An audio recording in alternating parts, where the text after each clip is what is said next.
Well, this is Mr. Zanaletto. We're going to go ahead and continue working on area of polygons review sheet. Number 7 and 8 are both over trapezoids. That means that we're going to be using the formula area equals 1/2 height times base 1 plus base 2. Those two bases are both parallel to each other, and the height is the perpendicular to both of those bases, as always. So when we look at that, for number 7, there's the perpendicular symbol that we're going to be interested in, and these are going to be the two bases, which makes this my height. That's going to be height. This is a base, it's 15, call that base 1, and this is 8 plus 15, which is 23. That's base 2. So now, taking that information and plugging it into this equation, we get area equals 1/2 height, 15, base 1, 15, plus base 2, which is 23. I plug those in my calculator, and I should be able to get your calculator just to give it to you as area equals 285. Centimeters squared is the units we're talking about, because we're talking about area. It's going to be squared units, and centimeters was what all these lengths were given in. So that's number 7. Number 8. Here it's even more simple. I mean, they give it to you. They don't even make you add anything. Here you have your perpendicular. This is the height that goes between the two bases. Then you have your base 1 and your base 2. Plugging those into the calculator, or not calculator, into the formula, you're going to have area equals 1/2. Your height is 5.5. Your first base was 14, while your second base was 6. Multiply those together, you get 20. Half of 20 is 10. 10 times 5.5 is 55. You don't even need a calculator for that one. Get 55 inches squared.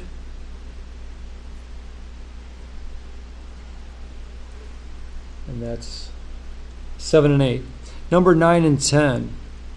We're going to break these down into units that we know. First, this is a rectangle up here. I have to look at my dimensions. There's a 3 and there's a 4, so it's 3 by 4. Then I break this down and I have a 3 by 6, so I write that 3 by 6. And then here, this is the hard one. We have something by 15, but we're not sure what that is. Well, these were 3 and the whole thing was 8, so that makes this from here to here to be 5. And same thing here. That's going to be 5 because you have the 8 and you take away the 3. So just as you'd expect, this rectangle, both opposite ends have 15 by 5, and both of them are 5, so our height is 5, our base is 15. So now I have those. I'm going to go ahead and say, if I had to write a formula for this, I would have one rectangle, base 1 times height 1, plus another rectangle, base 2 times height 2, plus the last rectangle, base 3 times height 3. Plugging those in, we get area equals 3 times 4 plus 3 times 6 plus 15 times 5. Plug those into your calculator and you get 105. So area would be 105, and they don't give you units, so you can show off. You know square units by just writing units squared. You know that the area would be squared units. That was easy. We had all rectangles. Over here, we almost have all rectangles. Well, in a way, this is a rectangle. Special type of rectangle is a square. This is 6 by 6. And if this is 6, And that's 15. Then from here to here must be 9. So this is 9 by 20. And then that last part is a triangle, but they don't give it to us real nicely. If this is 9 up here, this is 16 here, this must be 7. That wasn't obvious. It was just a little bit longer than that, but it wasn't obviously that way, and you might have accidentally thought that was 6. It's not. If this is 9 up here, this is 16 minus 9. That makes that 7. I also know that this was 6 from here. I know this is 5. That makes up 11. 11 of the 20, which leaves this to be 9. Again, this is 6 and 5. We need what additional amount do we need to add to 6 and 5 to get 20? That's going to be 9. So this triangle has a base of 7 and a height of 9 for a triangle. So keeping that in mind, we have a rectangle, base 1 times height 1, plus another rectangle, base 2 times height 2, plus the area of a triangle. A triangle is 1/2 base 3, height 3. That's what I'm calling these, base 3 and height 3.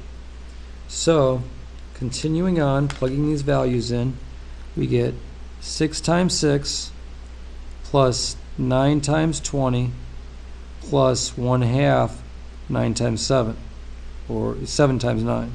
Doesn't really matter. We'll go ahead and keep it like that. So 1/2 7 times 9. So when you put those in your calculator, 6 times 6 plus 9 times 20 plus 1/2 is 7 times 9, you get 247.5. 247.5 meters squared. So there.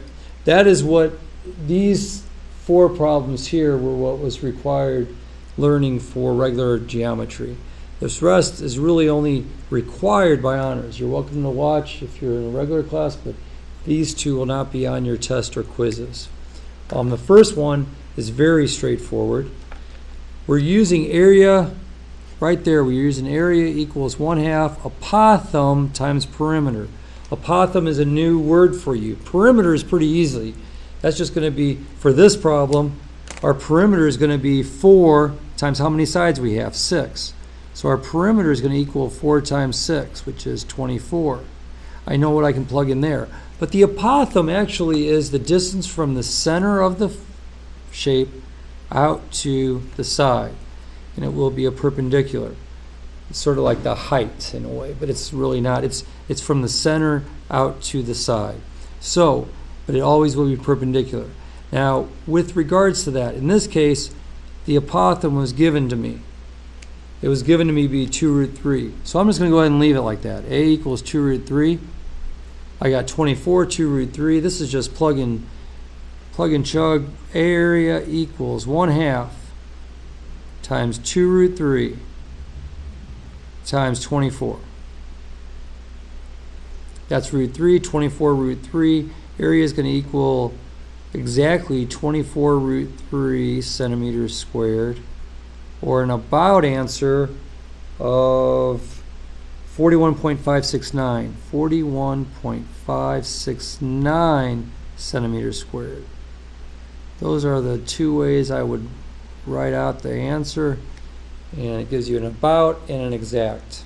If they give you instructions one or the other, you have to go with it, but otherwise that's fine. Again, we're going to be using area equals 1/2 apothem times perimeter.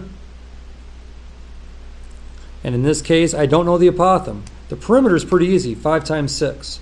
5 times 12, sorry, 5 times 12. Perimeter equals 5 sides times each of those is 12 meters, so it's going to be 60 meters. That's easy.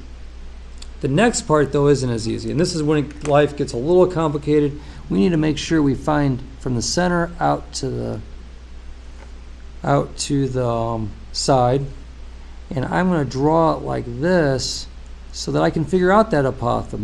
That's my missing apothem. I'll make it little a. And this is 6. So if I look at that outside of the shape, I have 6 here, I have a right angle, and I have apothem. Now, I don't know what this is, and I'm really sort of stuck. I can't use Pythagorean theorem, but in this case I can use trig. And trig is going to come into usefulness because we can figure out what that angle is. What is this angle? Well, I have 1, 2, 3, 4, 5 angles dividing into 360, makes each of these 72 degrees. This whole thing is 72. Well, then half of it's 36. That's 36 degrees. Now I can use trig. I have opposite given to me. I want the adjacent. That's a TOA problem. So using TOA, I'm going to go ahead and use tangent of 36 degrees equals opposite, which is 6, and then the adjacent, which is little a. Switch those, and little a should equal 6 over tangent of 36 as an exact answer. We can get very, very specific by leaving it alone. Now let's go ahead and plug these things in. Area equals 1/2 apothem, which is 6 over tangent of 36, which is times 60. Multiply these out, you get 1/2 of 6 times 60 is 180. So area should equal, exact answer is 180 over tangent of 36 degrees meters squared, which is about, if I plug that in my calculator, I get about 247.749 meters squared. Those are my two answers, the exact and about answer, and that's it. So thank you very much, and that is all we have for reviewing polygon area.